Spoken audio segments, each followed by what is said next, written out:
नमस्ते दोस्तों, मेरा नाम है नेहा और आप देख रहे हैं स्टडी विद नेहा।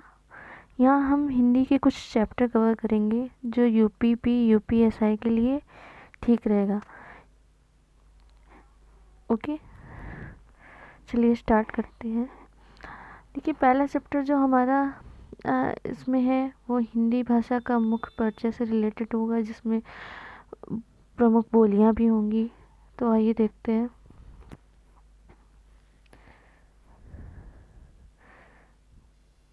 हिंदी भाषा, थोड़ा राइटिंग का मेरा इशू है, वो आप समझ जाइएगा, ठीक है। का समान परिचय, ठीक है,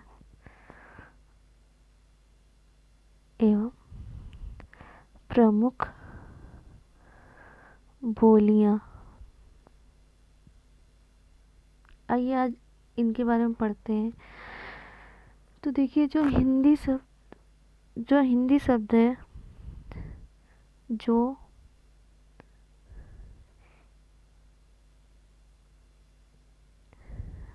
सॉरी जो भाषा शब्द है वो किस धातु से बना है? जो भाषा शब्द है वो संस्कृत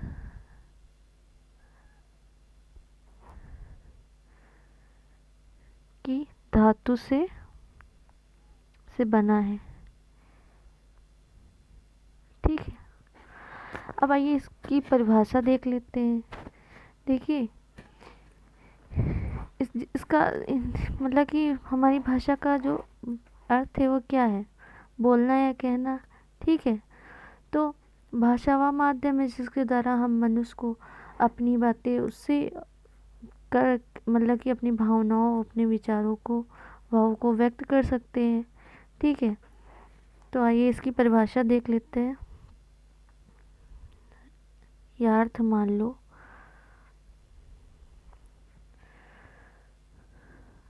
बोलना या कहना, ठीक है। भाषा वह माध्यम है, भाषा वह माध्यम है जिसके द्वारा मनुष्य अपने भावों,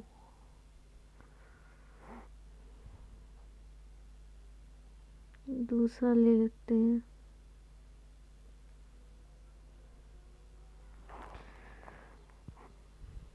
भावों, विचारों और भावनाओं को व्यक्त करते हैं, ठीक है।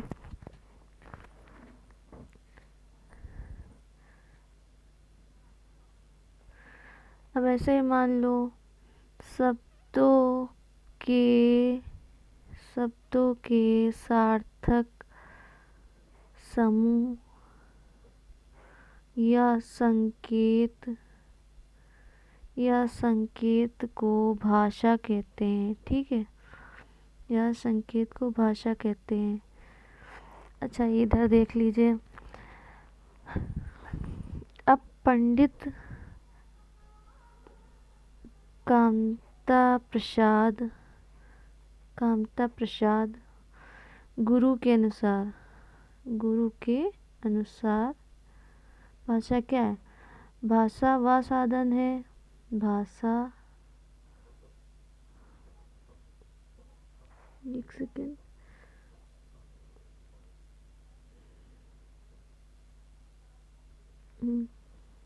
भाषा वह साधन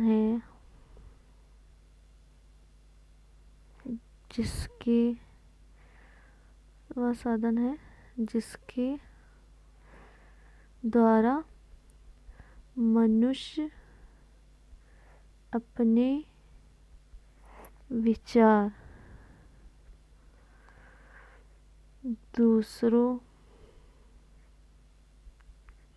पर भली भांति या दूसरों पर भली भांति प्रकट कर दूसरा ले लेते हैं।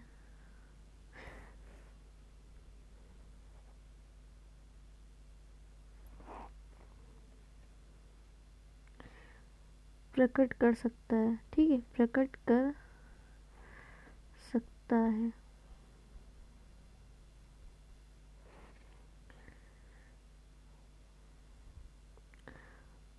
और दूसरे के विचारों को समझ सकता है, ठीक है, स्वयं समझ सकता है, स्वयं समझ सकता है, समझ सकता है।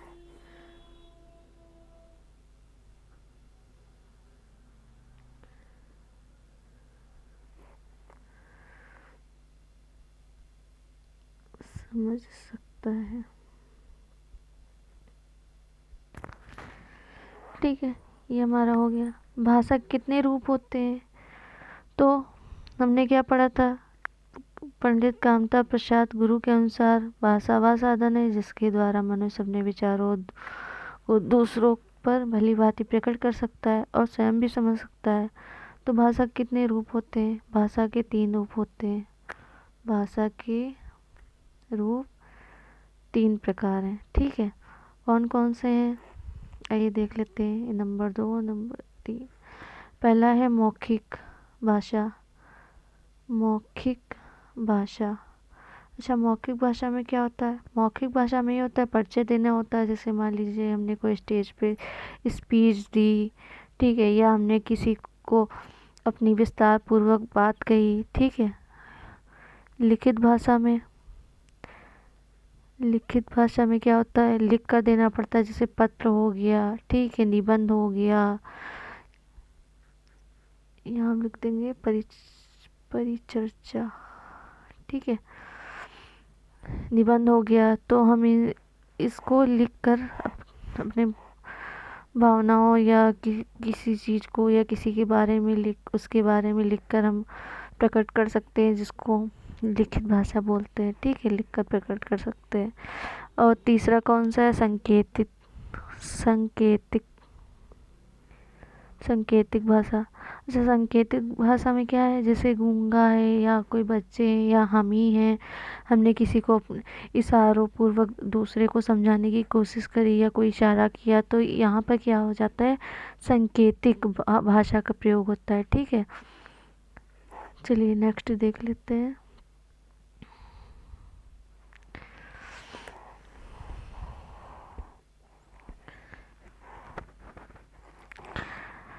अच्छा, ये देख लीजिए, प्राचीन भारतीय आर्य भाषा काल, ये कब तक था, ये 1500 ईस्वी पूर्व से 500 ईस्वी पूर्व तक, ठीक है, पूर्व तक। ये हो गया पहला। दूसरा है मध्यकालीन में क्या है, मध्यकालीन भारतीय आर्य भाषा राइटिंग का थोड़ा इशू, देख लीजिएगा ना।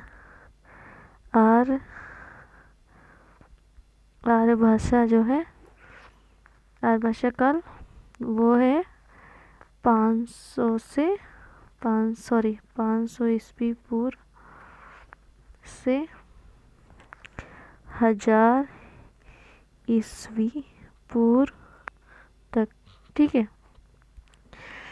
प्राचीन भारतीय आर्य भाषा, ठीक है, काल जो है 1500 ईस्वी पूर्व से 500 ईस्वी पूर्व तक।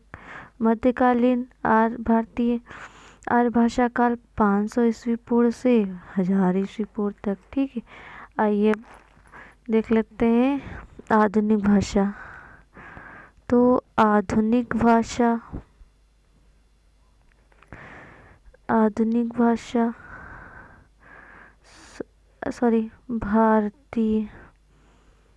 भारतीय आर्य भाषा काल जो है 1000 ईस्वी पूर्व से 1000 ईस्वी से अब तक।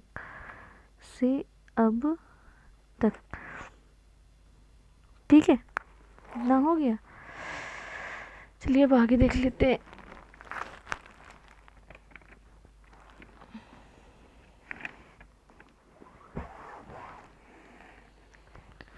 अच्छा, हिंदी दिवस कब मनाया जाता है? हिंदी दिवस 14 सितंबर को मनाया जाता है। ठीक है, तो जो हिंदी दिवस को 14 सितंबर 1950 ईस्वी को संविधान द्वारा भारत की राजभाषा घोषित किया गया था। तो तभी से 14 सितंबर को हिंदी दिवस के रूप में मनाया जाने लगा। ठीक है, आइए इसके बारे में भी थोड़ी चर्चा कर लेते हैं। ठीक है, तो 14 सितंबर 1949 ईस्वी को हिंदी को संविधान सभा द्वारा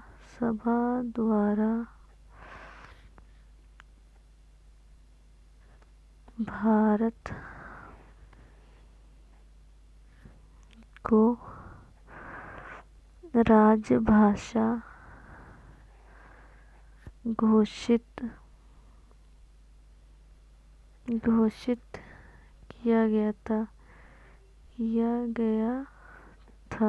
ठीक है, तो कब किया गया था? 14 सितंबर 1949 को। ठीक है, चलिए नेक्स्ट इसके। अच्छा, 26 सितंबर 1950 को हिंदी दिवस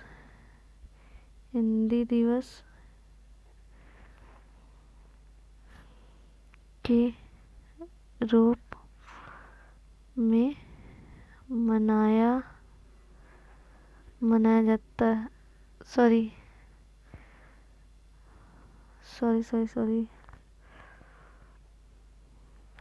यहाँ देख लीजिए, 26 जनवरी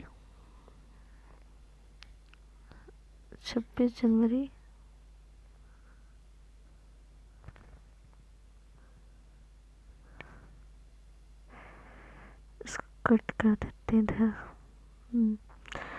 1950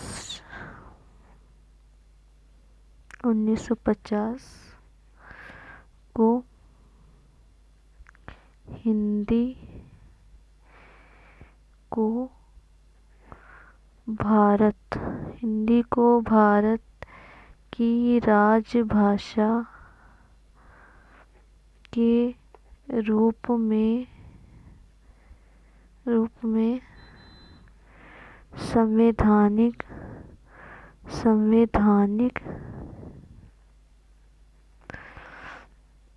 मान्यता जो है प्राप्त हुई थी। ठीक है, ये याद रखिएगा, मान्यता प्राप्त हुई थी।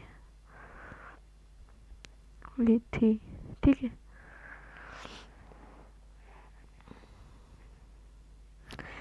अच्छा, हिंदी भाषा को किस लिपि में लिखा जाता है?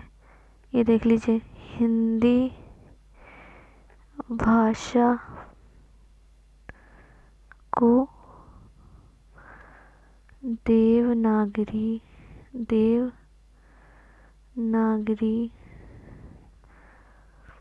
लिपि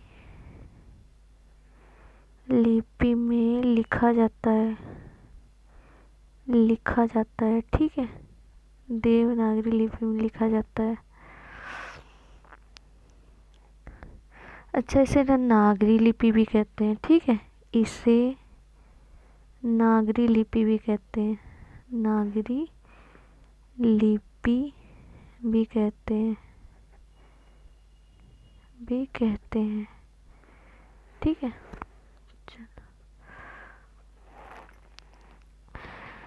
अच्छा, देवनागरी जो लिपि है वो ब्राह्मी ये हा है, ठीक है।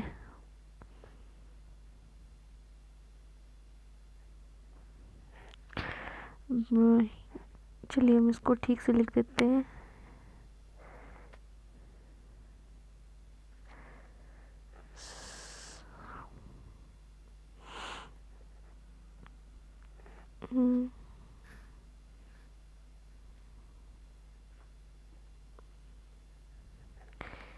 ब्राह्मी लिपि जो है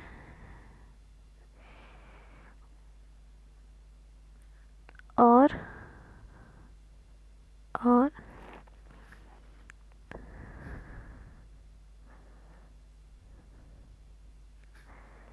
देवनागरी लिपि, देखो इधर मैंने लिखा नहीं है, आप लिपि,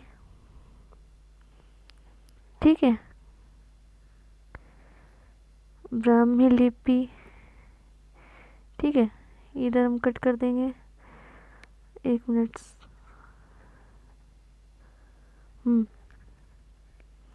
अब देख लीजिए, देवनागरी लिपि है और ब्राह्मी लिपि, ये दोनों जो हैं ये बाएं से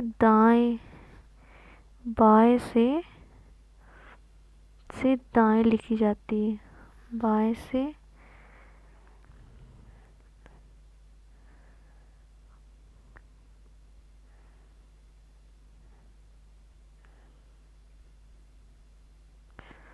दाएं लिखी जाती है,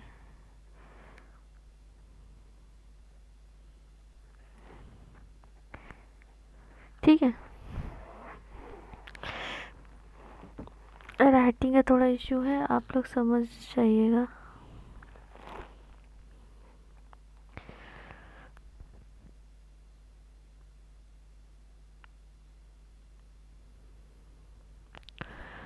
अच्छा, 26 जनवरी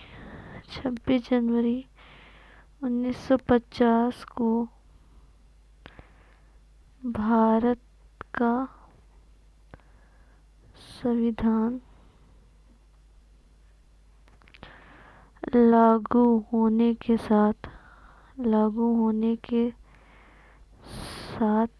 ही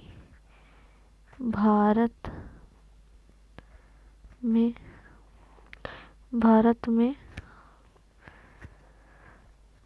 राजभाषा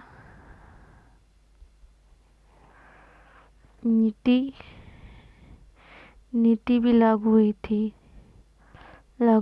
थी, ठीक है। जिसमें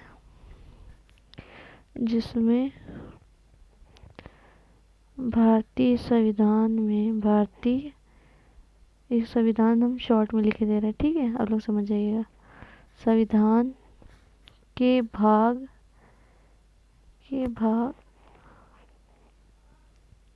17 अनुच्छेद 343 से 351 तक है, ठीक है। में उल्लेख किया गया, ठीक है।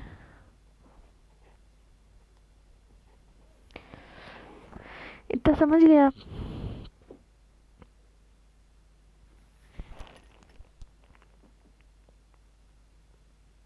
जिस 8वीं अनुसूची 8वीं चलो इसको कट कर देते हैं।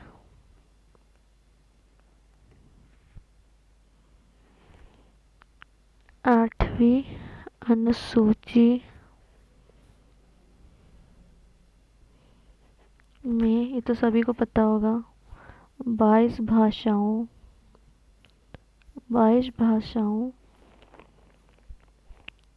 का उल्लेख है, का उल्लेख है। ठीक है, और 22 भाषाएं तो आपने पढ़ी होंगी। तो हम लोग मेन चीज़ें समझते हैं, ठीक है, ज़्यादा नहीं, मेन चीज़ें हम लोग डिस्कस करेंगे यहाँ पे। तो आप लोग देख लीजिएगा।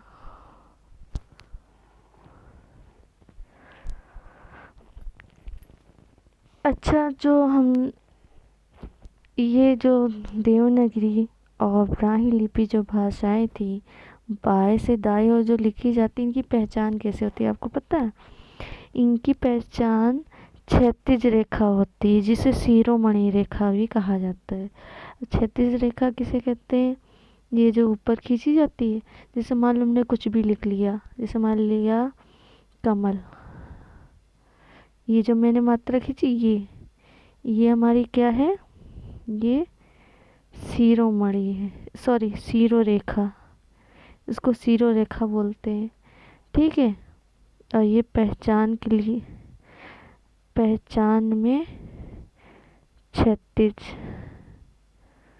क्षैतिज रेखा होती है। ठीक है, क्षैतिज रेखा होती है। आया समझ में?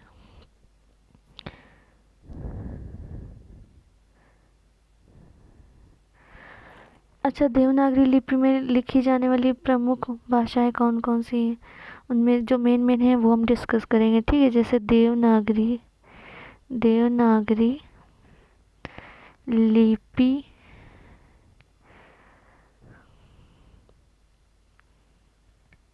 में लिखी जाने वाली प्रमुख भाषा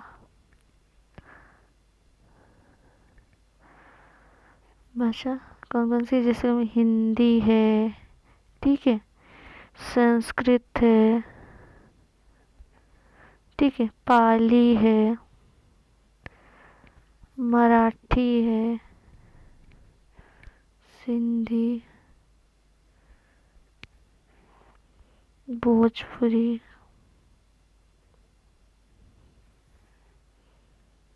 और नेपाली। ये मैंने मेन बताई है।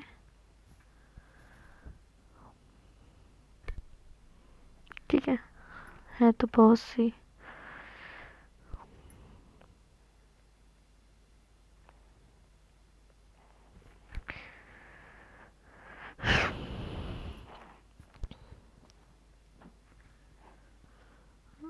भारत के जो प्रधानमंत्री डॉक्टर मनमोहन सिंह ने जो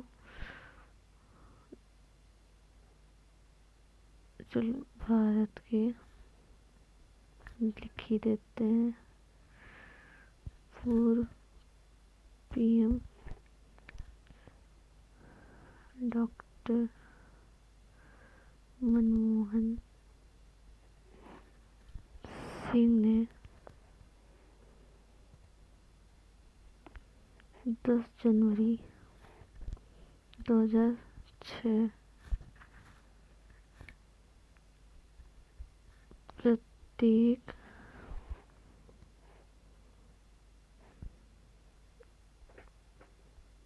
भारत में विश्व हिंदी दिवस मनाए जाने की घोषणा की थी। ठीक है,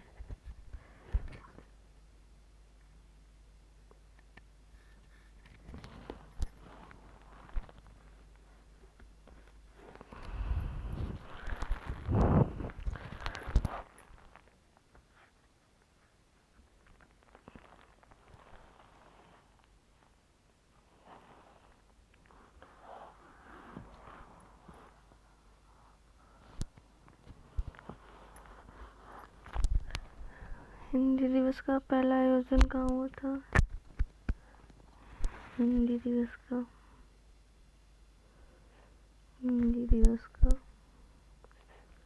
आयोजन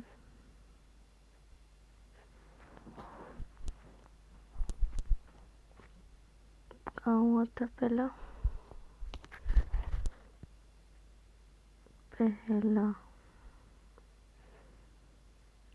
10 जनवरी 1975।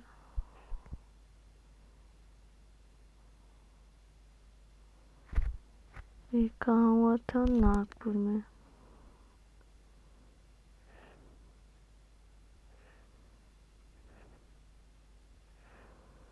नागपुर।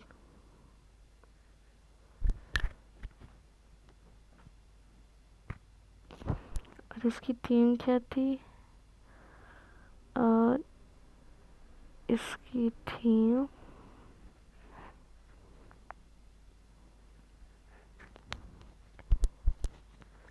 वासुदेव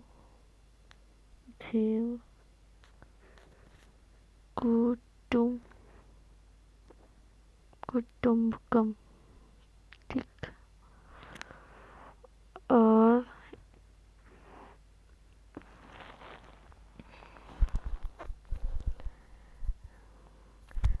देखो, स्टार्टिंग में ये चौथे वर्ष में मनाया जाता था। चौथे वर्ष में, ठीक है। लेकिन अब हर तीसरे साल मनाया जाता है। हर तीसरे साल मनाया जाता है। तो लास्ट वाला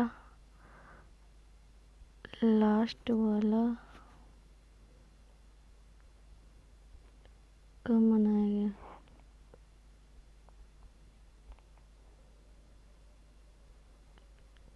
इसको आप कमेंट में बताइएगा, ठीक है? कमेंट में।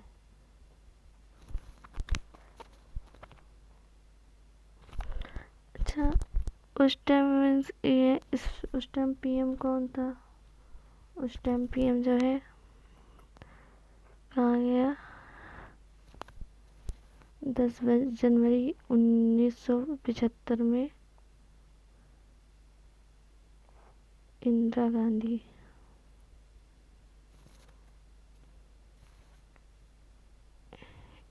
गांधी थी, ठीक, पीएम।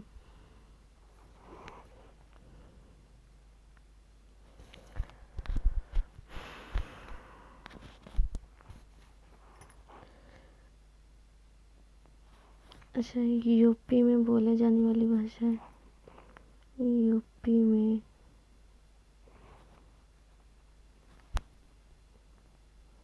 बोली जाने वाली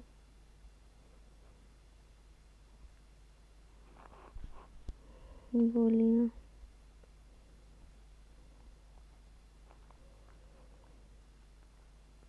खड़ी बोली, उनको कौरवी बोलते हैं, ठीक। फिर आता है ब्रजभाषा, अवधी, भोजपुरी, बुंदेली,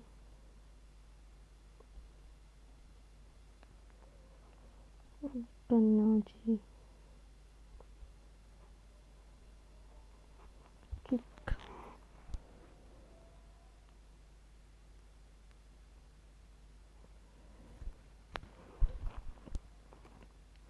ब्रजभाषा के बारे में जान लेते हैं। मेन जान लेते हैं जो पेपर में एग्जाम में पूछे जाते हैं। ब्रजभाषा का नाम, प्राचीन नाम क्या था? सूरसेन। यह प्राचीन नाम।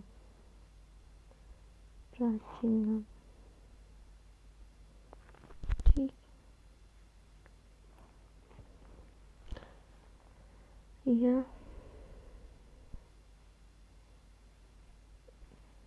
शौर श्रेणी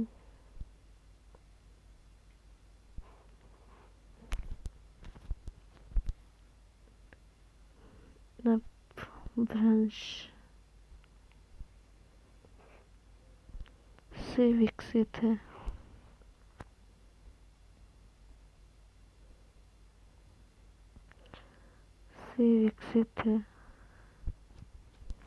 इसका जन्म कब हुआ था? इसका जन्म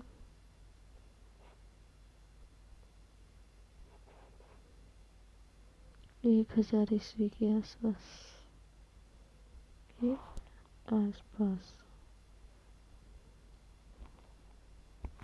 ठीक है।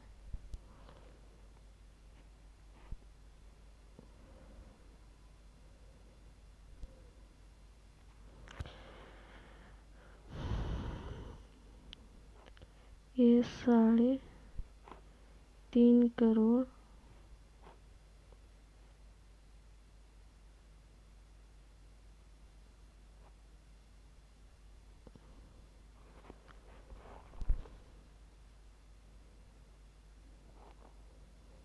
की संख्या में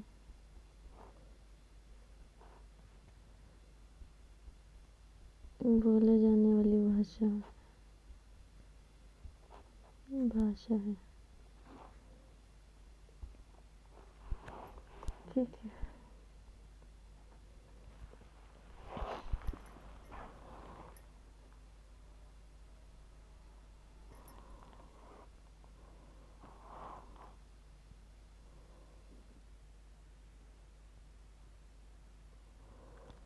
अच्छा, इसके जो आसपास के क्षेत्र जो आते हैं, मथुरा, आगरा, अलीगढ़, हाथरस, मैनपुरी, फिरोजाबाद, बरेली, बदायूं, मथुरा, वृंदावन, इस भाषा का केंद्र है मथुरा, वृंदावन। तो ब्रज भाषा के प्रमुख कवि देख लेते। ब्रज भाषा के प्रमुख कवि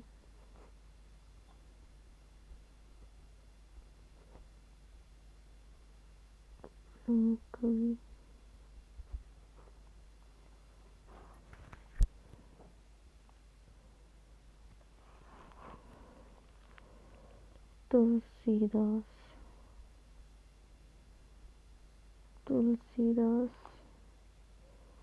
सूरदास, कृष्णदास,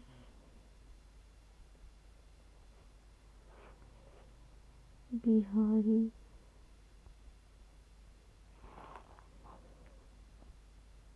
रसखान, चिंतामणि,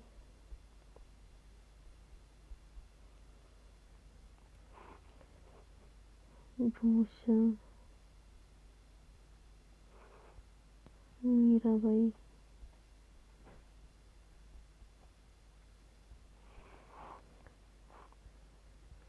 पद्माकर, रहीम, गोविंद गोस्वामी। ठीक, इतने हमारे ब्रज भाषा के प्रमुख कवि हैं।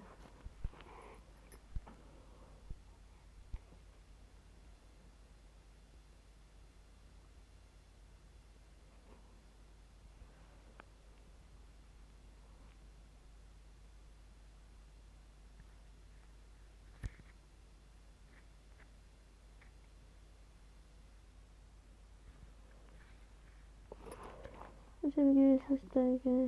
इनकी विशेषता ब्रज भाषा की व्यवस्था है। विशेषताएं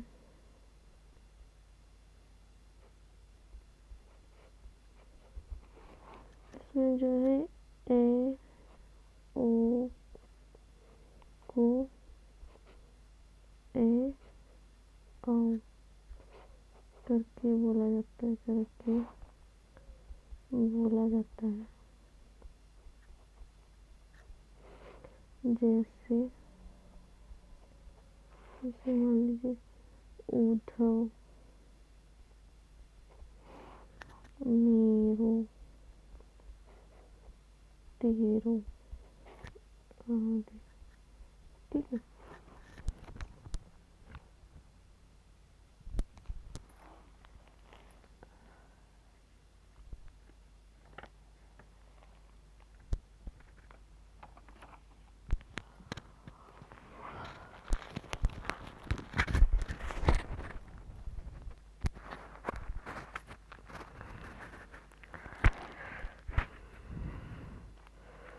अवधि में देख लेते हैं।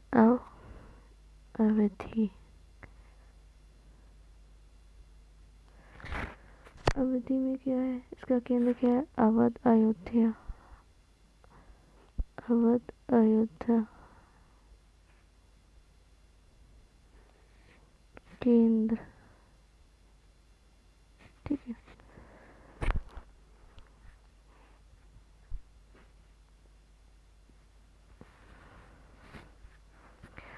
अच्छा, इसका विकास कहाँ से हुआ? इसका विकास अर्ध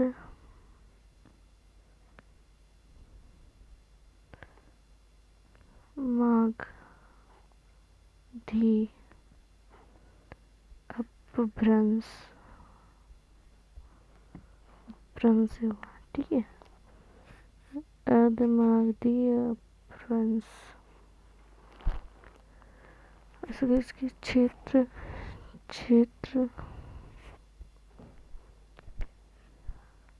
वैसे बहुत है, वैसे 3-4 बता देते हैं, जैसे बाराबंकी लखनऊ,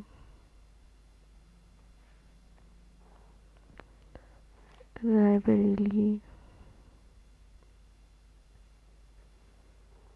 फैजाबाद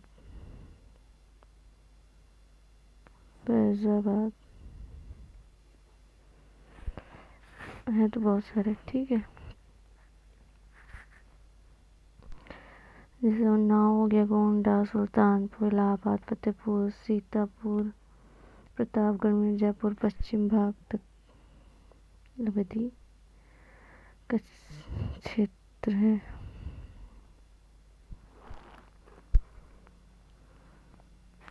उनकी प्रमुख रचनाएं देख लेते हैं। प्रमुख रचनाएं में देख ली, पद्मावत, ये जो है मालिक मोहम्मद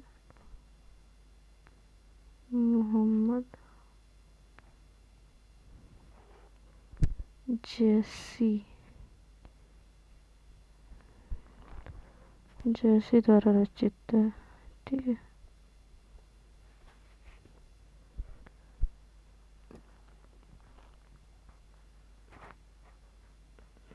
रामचरितमानस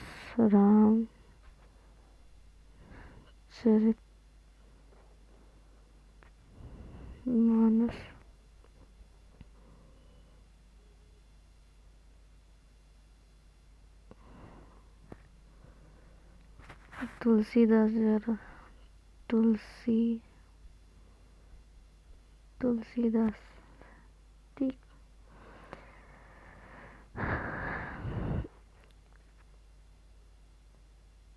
अच्छा, इन्होंने किस में लिखा था? इन्होंने लिखा था परिष्कृत अवधि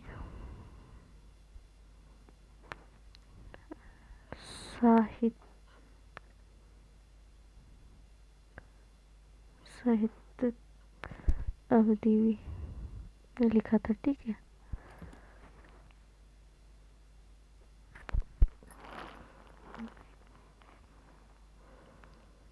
अवधि के प्रसिद्ध कवि तुलसीदास हैं, जैसी, उस्मान, मझान, कुतुबन आदि। इनकी विशेषताएं क्या है? विशेषताएं, अवधि मुख्यतः अकारांत बोली है, ठीक है। अच्छा, इसमें जो है, इसमें अड़ा के स्थान पर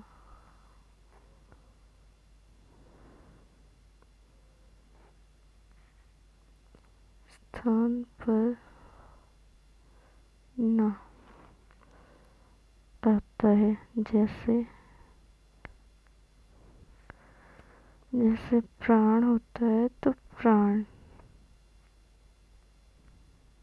ठीक है। लड़ होता है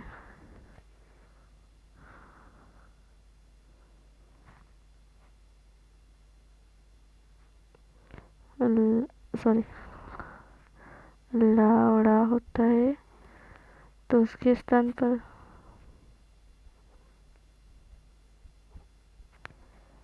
रा होता है। जैसे जोड़, जैसे जोड़ का है जोड़। ठीक।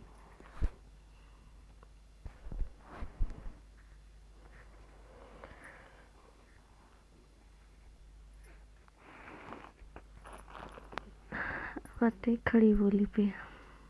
ठीक है, इम्पोर्टेंट बोलते हैं जो मेन है इसको मैंने बताया था ना स्टार्टिंग में, को अरबी भी बोलते हैं खड़ी। अच्छा, ये जो है ये मेरठ और दिल्ली के आसपास का क्षेत्र है। क्षेत्र देखना, क्षेत्र है मेरठ और दिल्ली के आसपास। दिल्ली के आसपास इसका विकास कहाँ हुआ था? इसका विकास भी देखो, खड़ी बोली का विकास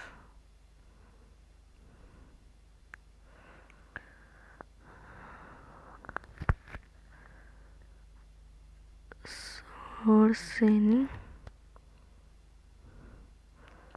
अपभ्रंश के उत्तरी रूप से हुआ। ठीक है, से हुआ।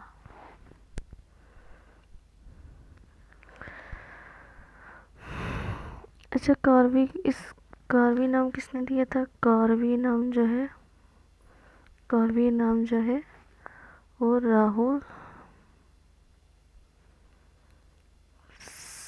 सक्रातयान, राहुल सक्रातयान ने दिया था। ठीक है। खड़ी बोली का अर्थ मानक हिंदी से है।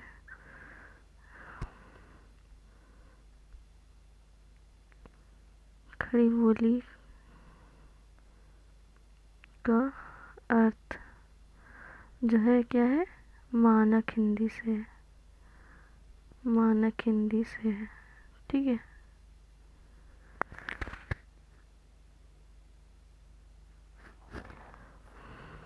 अच्छा, खड़ी बोली के प्रथम कवि कौन है? खड़ी बोली के,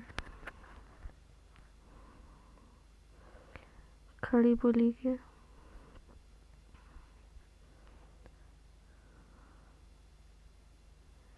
प्रथम कवि कौन है? अमीर खुसरो, अमीर खुसरो। ठीक। इसका प्रथम महाकाव्य क्या है? प्रथम महाकाव्य,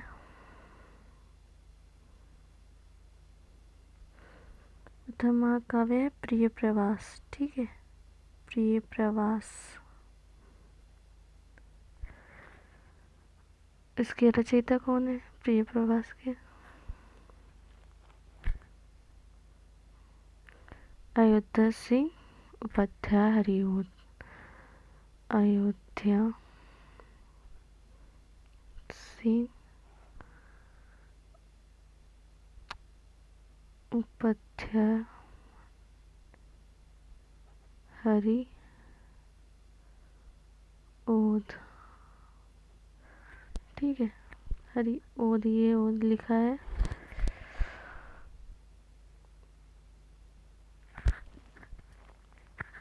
और देख लेते हैं। और सबसे अधिक प्रसिद्ध महाकाव्य कौन सा है खड़ी बोली का? सबसे अधिक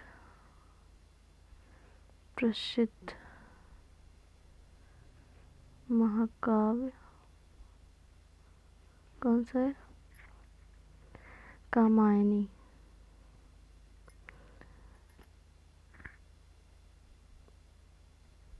कामायनी है। ठीक है। और कामायनी के रचयिता कौन है? इनके जो रचयिता है जयशंकर प्रसाद है, जयशंकर प्रसाद। ये क्या है? रचयिता। ठीक है।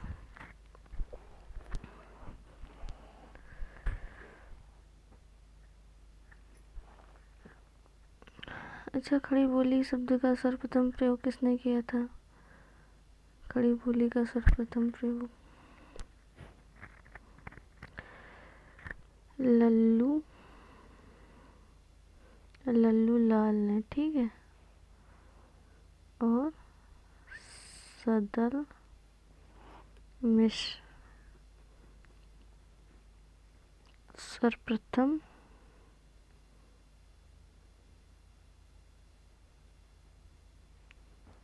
प्रयोग किसका? खड़ी बोली का। ठीक। चलो,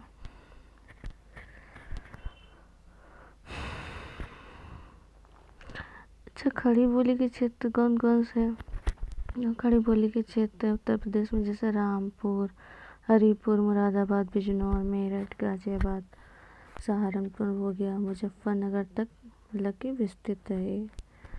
अच्छा, इसकी विशेषताएं देख लीजिए। विशेषताएं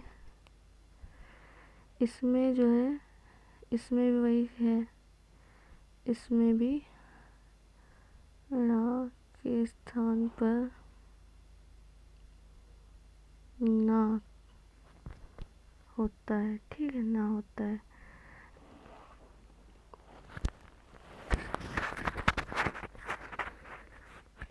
ठीक है।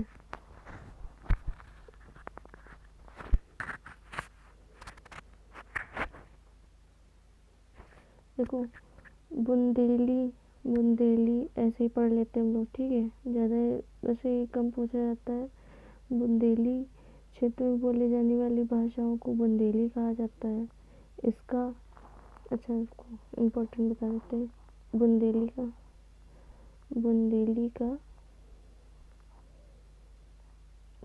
का विकास। ठीक है, विकास जो है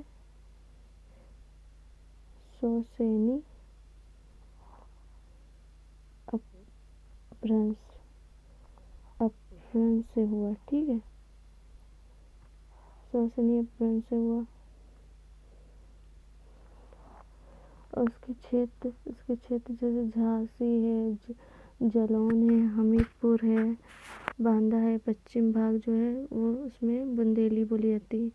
अच्छा, कन्नौजी। अब कन्नौजी के बारे में देख लेते हैं। कन्नौजी का देख लेते हैं। कन्नौजी में भी इसका विकास इसका भी सौरसेनी अपभ्रंश से हुआ था। ठीक है, इसके जो क्षेत्र आते हैं उत्तर प्रदेश में इटावा, पीलीभीत, फर्रुखाबाद, कानपुर, हरदोई, कन्नौज आदि जिलों में बोली जाती है। ठीक है। अच्छा, इसकी जो साहित्य रचना देख लीजिए। साहित्य रचना नगड़ा। ठीक है, नगड़ा है।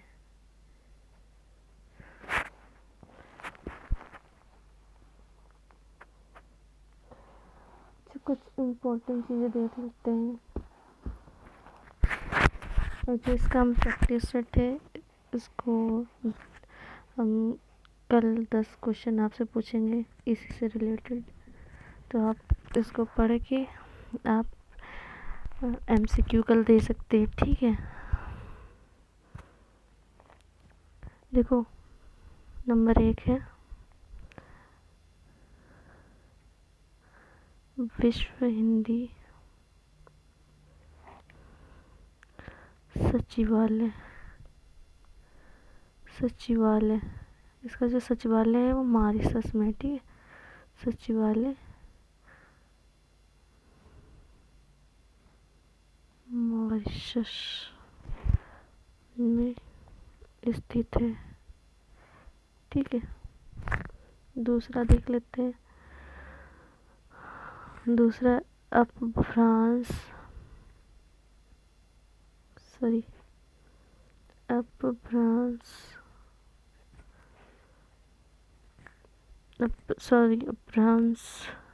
भाषा जो है, भाषा आर्य परिवार की भाषा है। ठीक है, आर्य परिवार किसकी भाषा है? आर्य परिवार की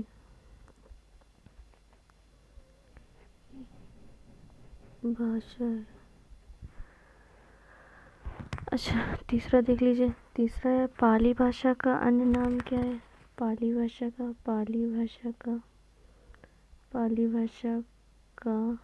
अन्य नाम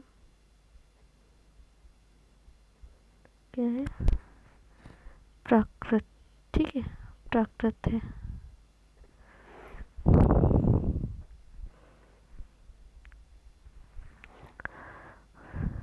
संस्कृत चौथा, संस्कृत जो है आर्य परिवार की भाषा है। किसकी? आर्य परिवार की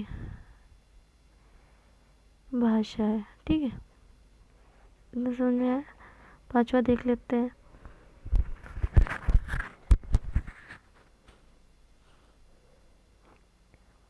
अवधी शब्द का अर्थ क्या है? अवध की भाषा। अवधी शब्द का अर्थ है अवध भाषा। मैंने बताया था ना, अवध की भाषा। ठीक है। 6 है देवनागरी लिपि का सर्वप्रथम प्रयोग किसने किया था? जयभट्ट। ठीक है, जयभट्ट के शिलालेख में। ठीक है, शिलालेख में। आया समझ में? राइटिंग का थोड़ा इश्यू है, बाकी आप लोग समझ लीजिएगा।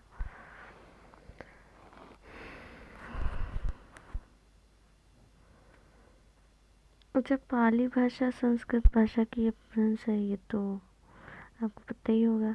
ठीक है, केंद्रीय हिंदी संस्थान कहाँ है?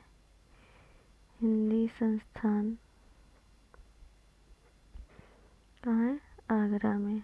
ठीक है, आगरा में स्थित है।